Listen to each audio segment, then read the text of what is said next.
The final goal is to eradicate humanity as we know it.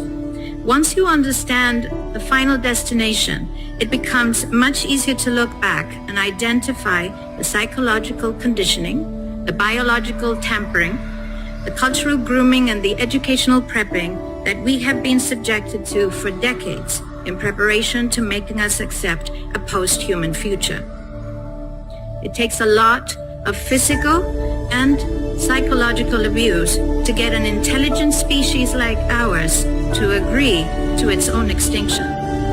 Most, if not all, that has transcended in the last 60 years was designed to get us closer to accepting such a dystopian reality.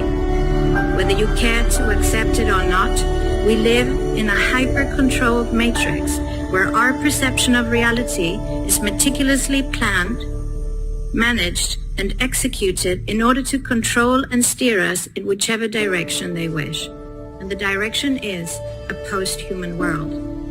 For this, they first needed to destabilize, dehumanize, and demoralize humanity through every means possible.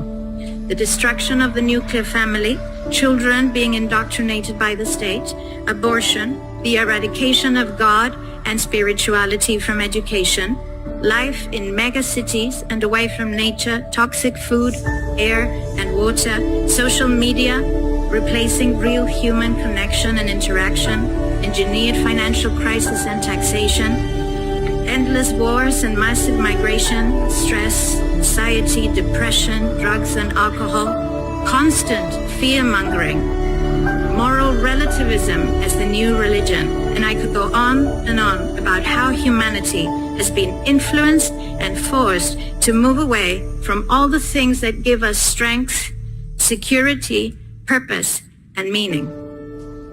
A weak, immoral, disconnected, ignorant, and unhealthy population is an easy target for the next stage, the creation of an entire generation of androgynous beings. Masculinity is under attack psychologically, culturally, and biologically. Women are being replaced in sports, entertainment, and politics by men pretending to be women, and children are being indoctrinated at school to think that gender is a choice. The transgender movement is not a grassroots movement. It comes from the top.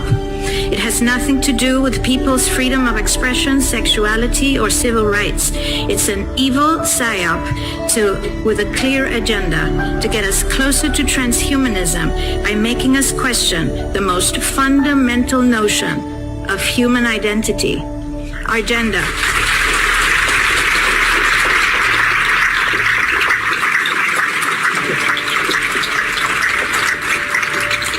If you don't know who you are, if you already identify as a hybrid between a man and a woman, you will be easily convinced to become a hybrid between human and machine. Gender ideology is the 2 + 2 = 5 from George Orwell's 1984 dystopian novel. It's the final test to see whether we will follow the most absurd party line towards our own extinction. But 2 + 2 = 4. And no matter how you choose to dress, call yourself, or change your physique, will not change that. The sad reality, though, is that in the gaslighting process to get us closer to a post-human future, they have mentally and physically harmed an increasing number of children and young people, and it's only getting worse. This must be stopped.